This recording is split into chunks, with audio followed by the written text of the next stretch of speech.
Am I audible or visible? Yes, sir. Yes, sir. Now I am going here. We will start our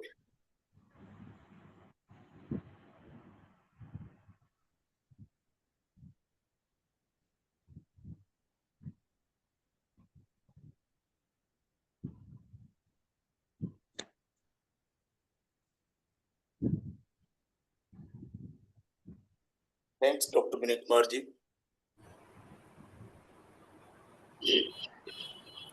sir मैं एक परिचय आपका देना चाहता हूँ।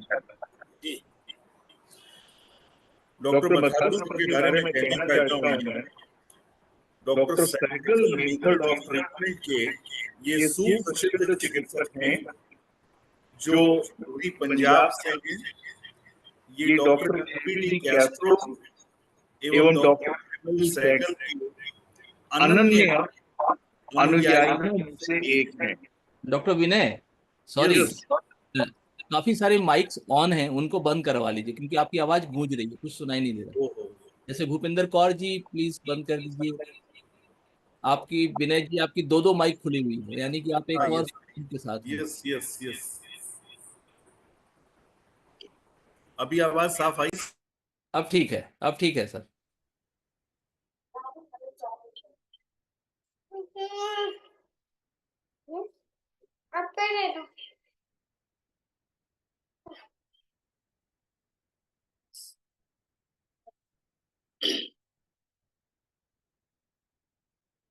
हेलो,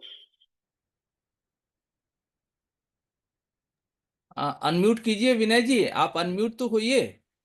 आपने दोनों को म्यूट कर दिया। अरे रे रे, वेरी सॉरी सर। हाँ, आवाज नहीं आई सी doctor Vinay ji.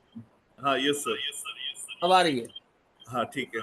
Doctor H S. Matharu sir Sehgal method of treatment के सुप्रसिद्ध चिकित्सक हैं।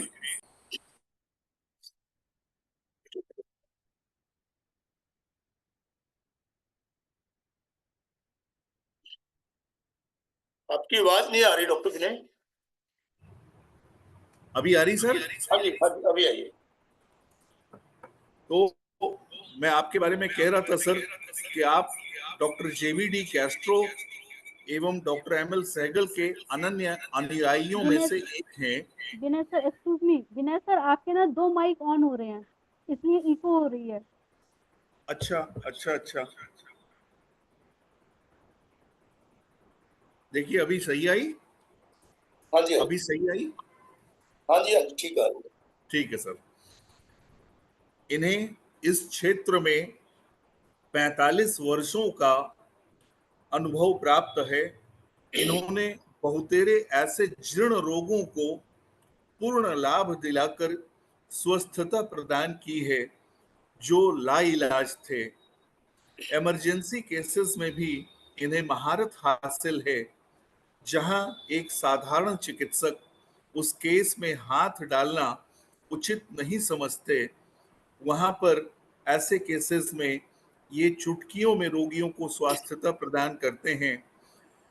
बैच फ्लावर रेमेडीज द्वारा चिकित्सा में भी इन्हें महारत हासिल है।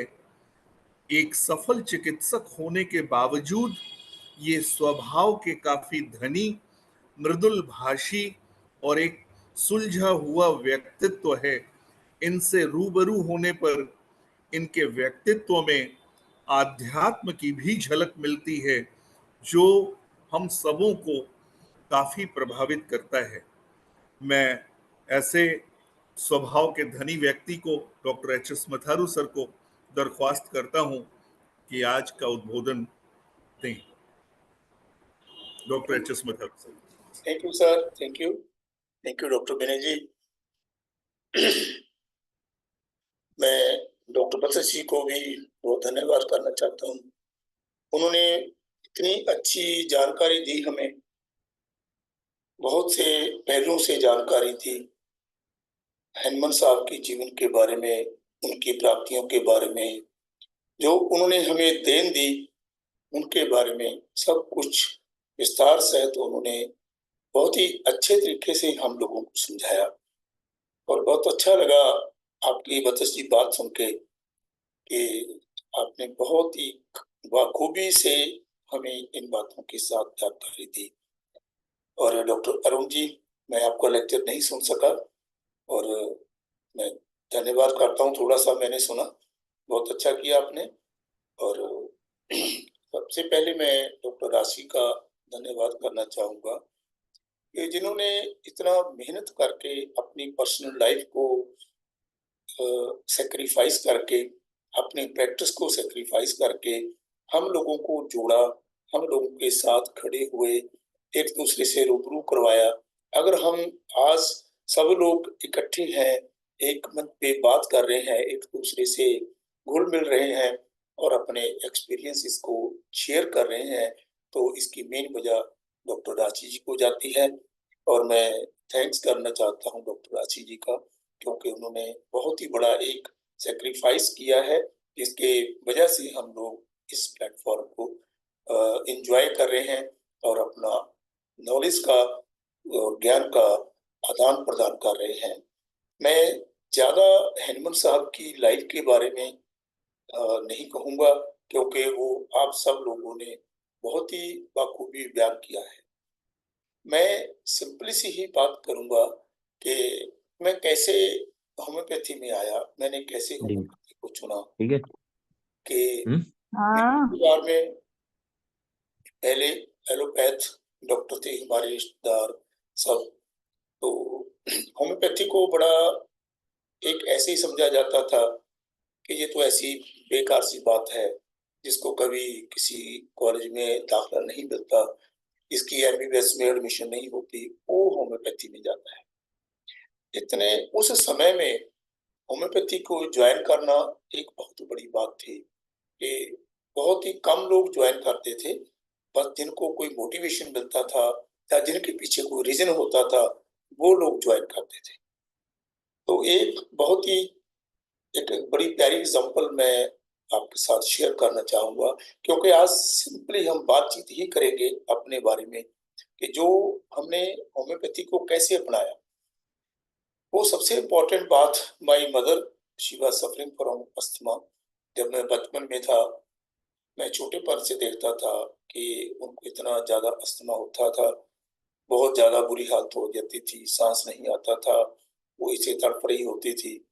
और गांव से कोई डॉक्टर्स को बुलाते थे, इंजेक्शन वगैरह लगाते थे, तब थोड़ा बहुत उनको शांति मिलती थी। और काफी देर बाद जब मैं बड़ा भी हुआ, तब भी मैं देखा हमारे गांव के पास में ही एक होम्योपैथिक चिकित्सक से बुजुर्ग वैद्य जी थे। वो होम्योपैथी में और आयुर्वेद में दोनों साइंसेज में काफी माहिर थे। तो किसी ने बताया कि वो वैद्य जी को दिखाया जाए, वो देसी दवाई देते हैं, जिसको हम देसी दवाई बोलते थे। होम्योपैथी के बारे में किसी को पता नहीं था कि वो ऐसे मीठी मीठी सी चीनी की गोली देके ही पेशेंट को ठीक करते हैं। तो हमने उनको अप्रोच किया, तो वो वैद्य जी हमारे घर आए, उन्होंने देखा माता जी को, हम भी देख रहे थे कि कैसे ये छोटी छोटी गोलियां, इतनी बड़ी शीशियां, छोटी छोटी शीशियां रखी हुई हैं, बहुत सारी शीशियां रखी हुई हैं। तो उन्होंने 8-10 पुड़िया उनको बना के दी। तो मैं भी छोटा था, 8वीं क्लास में शायद उसमें उस टाइम में था मैं। तो माता जी थोड़ी थोड़ी देर के बाद में वो ठीक होना शुरू हो गए। 2-4 महीनों में माता जी का वो रोग जो कम से कम 35 साल से था, 30 साल के करीब था, वो 2-4 महीनों में बिल्कुल ही ठीक हो गया। और पूरी जिंदगी मेरी माता जी स्वस्थ रहे होम्योपैथी की वजह से। तो मैंने उसी टाइम में एक धारणा की मन में कि मैं होम्योपैथी डॉक्टर बनूंगा, कि जैसे मेरी माता को ऐसा ठीक किया उन्होंने, उनके जीवन को सफल कर दिया, और मैं भी कोशिश करूंगा कि ऐसा ही काम मैं लोगों के लिए कर सकूं। उसके बाद मैंने निर्णय लिया कि मैं होम्योपैथी ही करूंगा, बनूंगा, डॉक्टर बनूंगा। करते मैट्रिक किया, +2 किया, बीएससी के किया, उसके बाद होम्योपैथी ज्वाइन किया। होम्योपैथी ज्वाइन करते वक्त भी मेरे परिवार के लोगों ने बहुत बोलते थे, जो एलोपैथ थे, भाई ये क्या साइंस है, ऐसे है, कुछ भी क्या है, कुछ नहीं है, ऐसा इसका कोई बेस नहीं है, कोई कुछ नहीं है, it is not a science, it is not a you can say doctrine, ये कोई डॉक्टरी थोड़ी होती है। हमारे घर में एक पशु था, उसने भी मैंने छोटी सी एग्जाम्पल दी थी कुत्ते की। और एक भैंस की बच्ची, फीमेल बच्चा था भैंस का, हमारी भाषा में पंजाबी में उसको कट्टी बोलते हैं। तो उसको ऐसे एक हर्निया जैसा, मेरे को पता नहीं था कि वो क्या है। उस टाइम में मैं कॉलेज में ज्वाइन किया हुआ था, मेडिकल कॉलेज में चंडीगढ़ में। तो मैंने, मेरे भाई साहब जो वेटरनरी सर्जन हैं, MBBS हैं, तो वो घर आए तो मैंने उसको बोला कि इसको पता नहीं क्या हो गया, इसके नीचे इतनी बड़ी गांठ सी लमक रही है, इसको क्या करेंगे हम, कि इसका कोई ट्रीटमेंट आप करो। उन्होंने बोला कि इसको तो अम्बिलिकल हर्निया हो गया है और ये अब ठीक नहीं होगी, इसको ऐसे टाइट करके बांध दो, ये गल जाएगा बीच में, अगर बच गई तो भी ठीक है, नहीं ये तो मरेगी श्योर, ये बच नहीं सकती, इसका कोई ट्रीटमेंट नहीं है और सर्जरी भी पॉसिबल नहीं है। तो वो इतना बड़ा वो बाहर उसका एक मास टाइप बाहर आया।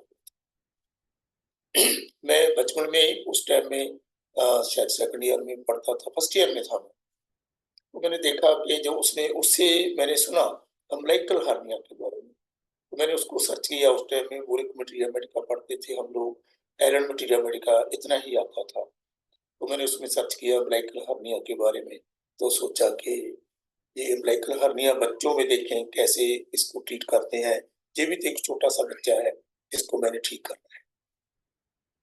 तो वहां से मैंने बेलाडोना मेडिसिन सोची, देखी मैंने, वो रेडनेस थी, हॉट था, हाथ लगाता था वो ऐसे नजर आता था और थोड़ा ऐसे हाथ लगाने से पेनफुल भी लग रहा था कट्टी को। तो वो फीमेल, वो भैंस का बच्चा, तो बेजवान को मैंने बेलाडोना 30 की उन दिनों में मेडिसिन दी, क्लासिकल के हिसाब से जितना मुझे आता था, बहुत ज्यादा पता नहीं था, थोड़ा बहुत मैंने देखा। 10 दिन के बाद, 10-15 दिन में वो बिल्कुल ही अपने आप के ऊपर चला गया, मांस बिल्कुल ही ठीक हो गया, थोड़ी सी गांठ बची थी, वो टाइट गांठ बची थी। तो उसके बाद जब वो इतना ठीक हो गई तो मैंने फिर उसके बारे में सोचा, पढ़ा, तो उसमें लिखा कि क्लकेरिया कार्विस द कॉम्प्लीमेंट्री टू बेलाडोना। तो उसमें मैंने पढ़ा और हार्ड जो नोट्स थी उसको मैंने देखा, जितना मुझे आता था, छोटी सी क्लास में मैं पढ़ता था और फर्स्ट ईयर में, तो मैंने अपने हिसाब से उनको क्लकेरिया कार्ब मेडिसिन दी। तो मैंने क्लकेरिया कार्ब की 3-4 डोज दी उनको, बच्ची को, और 10 दिन के बाद में उसके ऊपर कोई निशान भी देखने को नहीं मिल रहा था अम्बिलिकल हर्निया का। वो 100% स्वस्थ जो बफेलो की बच्ची, वो फीमेल बफेलो चाइल्ड था, वो बिल्कुल ठीक हो गया। 1 महीने के बाद में मेरे ब्रदर फिर आए, हमारे पास आते जाते थे, वो वेटरनरी ऑफिसर लगे हुए थे। तो उन्होंने आकर के देखा कि ये कौन सी कट्टी है, वही है। मैंने बोला देखिए आपका पेशेंट अब स्वस्थ हो गया है। बोले यार कमाल हो गई, ये कैसे हो गया, हाउ इट हैपेंड। तो मैंने उसको बोला कि मैंने इसको पहले ये मेडिसिन दी बेलाडोना, उसके बाद मैंने क्लकेरिया कार्ब दी, तो पेशेंट ठीक हो गया। उसने बोला कि ये कौन सी किताब तुमने पढ़ी, तो मैंने उनको बुक्स के बारे में बताया, डॉक्टर कैंट के मटीरिया मेडिका के बारे में बताया और एलन मटीरिया मेडिका के बारे में बताया और बोरिक मटीरिया मेडिका के बारे में बताया। और उन्होंने उस दिन के बाद में वेटरनरी साइंस में उस दिन से इतनी तरक्की की, अपने 90% पेशेंट होम्योपैथी से ठीक करते थे और कभी भी जरूरत पड़ती थी तो मेरे साथ बात भी करते थे। उस आदमी ने इतना ज्यादा होम्योपैथी को वेटरनरी में यूज किया और आज मुझे बड़ी खुशी हुई है कि हमारे यूनिवर्सिटी में होम्योपैथी को इंट्रोड्यूस किया जा रहा है, जो हमने आज से 30 साल पहले कर दी थी। डॉक्टर, हमारे मेरे भाई साहब का नाम डॉक्टर मोहन सिंह, उन्होंने होम्योपैथी में बहुत ही अच्छे कारनामे किए और हम भी ऐसा देखते हैं कि होम्योपैथी इतनी अच्छा काम करती है, उसमें वेटरनरी साइंस में भी कमाल किया। और माता जी को मैंने जब देखा था कि उसको ब्राइनिया मेडिसिन से वैद्य जी ने ठीक किया, तो इतना बड़ा इम्पैक्ट मेरे मन के ऊपर पड़ा होम्योपैथी के बारे में, और वेटरनरी के बारे में इतना अच्छा मेरे ऊपर इम्पैक्ट पड़ा। तो उसके बाद मुझे थोड़ा सा ये लगा कि मैं होम्योपैथी को और डीप से सीखूंगा कि इतनी अच्छी साइंस है, इंटरेस्ट क्रिएट हो गया। तो लास्ट में मेरे को बुखार हुआ था, मैंने पहले भी बहुत बार एग्जाम्पल बताई, डॉक्टर कैस्ट्रो साहब ने मेरे को ठीक किया, जो मैं एलोपैथी डॉक्टर के पास कभी भी ठीक नहीं हो पाया। तो 20-25 दिन के बाद मैं उनके पास गया। उन्होंने मेरे को एक ही डोज सल्फर 30 की सल्फर 200 की दी और मॉर्निंग में मैं बिल्कुल स्वस्थ हो गया। उसके बाद मैंने डॉक्टर कैस्ट्रो साहब के पास बैठना शुरू किया, वहाँ से क्लासिकल होम्योपैथी सीखी और बहुत ही अच्छे रिजल्ट मैंने अपनी लाइफ में क्लासिकल होम्योपैथी में सिंगल डोज से देखे। और करते करते फिर ऐसा हुआ कि डॉक्टर सहगल साहब का मीटिंग हुई और जब मैं पढ़ता था मेडिकल अपनी होम्योपैथी मेडिकल साइंस को, थेरापेटिक्स में पढ़ते थे हम, फिलोसफी में पढ़ते थे कि मन सबसे बड़ी बात है, मन से ही सब शुरू होता है, उसके बाद तर्क के ऊपर इफेक्ट आता है। लेकिन प्रैक्टिकली इस चीज को कभी प्रत्यक्ष रूप में यूज नहीं किया गया था। तो इसका श्रेय हमारे आज के गुरु जिनको हमने अपनी जिंदगी में लाइव देखा है, डॉक्टर एम एल सहगल साहब, इनको हम सैल्यूट करते हैं कि उनकी वजह से आज होम्योपैथी में परिपक्वता आई। वो आज चीज कंप्लीशन में आ गई जिसको हम पढ़ा करते थे कि सेंटर क्या चीज है, सेंटर की इम्पोर्टेंस है, पेरिफेरी ट्रीटमेंट करना होता है और सेंटर को हम नजरअंदाज नहीं करना, उसको मद्देनजर रख के ट्रीटमेंट करना है। वो आज डॉक्टर सहगल ने सिद्ध कर दिया कि कैसे सेंटर को पकड़ना है, कैसे हमने सेंटर को पकड़ के उनकी पैथोलॉजी को ठीक करना है। मैंने बहुत से जिंदगी में एग्जाम्पल देखे जो बिल्कुल ही लाइलाज केस, जैसे गैंग्रीन का केस मैंने 4-5 केस गैंग्रीन के ठीक किए और HIV का केस ठीक हुआ, कैंसर के केस काफी अच्छे ठीक हुए जिनको हम सोच भी नहीं सकते। और सबसे बड़ी बात जो डॉक्टर सहगल साहब ने एक और देन दी हमें कि अंडरस्टैंड कैसे करना है मन को, तो मैंने पशुओं के ऊपर भी मन को समझ के दवाई देनी शुरू की और पशुओं के ऊपर भी वो दवाई हम मेंटल सिम्टम पशुओं के भी देख के उसको दवाई देने में सक्षम हो रहे। आज होम्योपैथी के आयाम बहुत बड़े लेवल पे हो रहे हैं। अब पशुओं के ऊपर भी इतना अच्छा काम कर रही है। एक्यूट इमरजेंसीज में जब कभी हमने सोचा ही नहीं था कि ऐसा होम्योपैथी भी काम कर सकेगी। आज भी हम बड़े अच्छे ब्रिलियंट रिजल्ट देख रहे हैं और हम कोशिश कर रहे हैं कि जो रिजल्ट हम देख रहे हैं आपस में हम सब लोग शेयर करें और शेयर हम करने की कोशिश कर रहे हैं। हमारे AMT की ऐसा हमारे पास प्लेटफॉर्म है जिसको डॉक्टर राशि जी ने आयाम दिया, उसको विकसित किया, उसको शुरू किया और बहुत से डॉक्टर्स को इकट्ठे करके उस प्लेटफॉर्म के ऊपर उनको बुलाया और उनके विचारों को देखा, सुना और दूसरे लोगों के हमारे डॉक्टर्स के साथ शेयर करवाया। ये बहुत ही बड़ा एक प्लेटफॉर्म है, इसके जरिए हम एक दूसरे से सीख रहे हैं। और कमाल होता है जब पेशेंट एक पास मेरे पास आया, पशु का पेशेंट था वो मेरे को उसके मालिक ने बताया कि भाई ये जो उसकी धार निकालते हैं ना, दूध निकालते हैं, पंजाबी में उसको धार निकालना बोलते हैं, वो एक ही मतलब पर्सन को वो दूध देती है, दूसरे को दूध नहीं देती है। जब भी कोई दूसरा सामने आ जाता तो एकदम ऐसे डर के भाग जाती है। तो मैंने उनको मेडिसिन दी और 3-4 दिन के बाद में वो केस सफल होना शुरू हो गया और दूध दूसरा आदमी भी निकाले तो भी कोई दिक्कत नहीं है और डरना बंद हो गया। कभी भी दरवाजे के ऊपर कोई खटखट भी कर देता था वो एकदम पशु डर के ऐसे हो जाता था। स्टामोनियम की एक डोज ने उसको बिल्कुल ठीक कर दिया। इतने बड़े आयाम दिए हमें डॉक्टर सहगल की देन हम कभी चुका नहीं सकते। सिर झुक जाता है उनकी कमाई के आगे। और जो डॉक्टर हेनमन साहब ने हमें इतनी बड़ी साइंस दी और डॉक्टर एम.एल. सहगल साहब ने उस साइंस में बहुत ही बड़ा एक योगदान दिया उसको प्रॉपर समझने में। डॉक्टर सहगल के पहले होम्योपैथी को इतनी अच्छे ढंग से मैंने नहीं देखा, हो सकता है मेरी बुद्धि कम हो कि इतने अच्छे ढंग से उसको प्रैक्टिस किया कहीं जा रहा हो।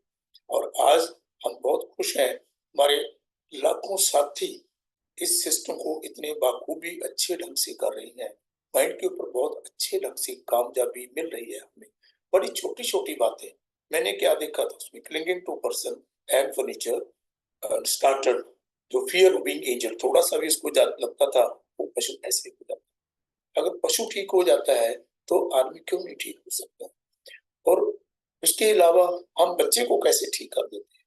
डॉक्टर सहगल की इतनी बड़ी देन, जो छोटे से बच्चे को जो बोल नहीं पाता, उसका थर्मल नहीं पता, उसकी कोई साइड नहीं पता, उसकी कोई एग्रीवेशन नहीं पता, कोई एग्रीवेशन नहीं पता, कुछ भी नहीं पता, आप जस्ट उसको देखते ही आप उसको ठीक कर सकते हैं। एक मेरे पास बच्चा लेकर आया पेशेंट, अभी सिंपल सी बातें करेंगे हम, ज्यादा उसको थ्योरी में नहीं जाएंगे, जनरल बातें जैसे जो हमारे गुरुओं ने हमें वरदान दिए उनकी डिस्कस कर रहे हैं।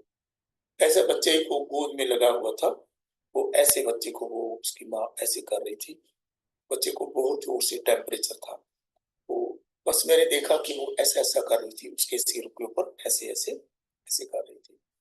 तो मैंने उसको पल्स की डोज दी, विदिन 20 मिनट्स उसका टेम्परेचर हिट 20। ये कमाल की बात है, इतना अच्छा विजन हमें जो हमारे गुरु डॉक्टर एमएल सहगल साहब ने दिया, ये बड़ी कमाल की साइंस है। और मैं आशा करता हूँ कि हम लोग एक दिन सक्षम हो जाएंगे सब कुछ इमरजेंसी को टैकल करने में। इमरजेंसी में कुछ भी नहीं, मैं थोड़ा सा आपको एक एक्सपीरियंस बताता हूँ कि उसके नाम से डरने की जरूरत नहीं है। Just see what is happening, हमारे सामने हो क्या रहा है, बस उसी को देखना है। वहां पर हम जब अप्लाई करेंगे सर का मेथड, तो एकदम सिद्ध होगा।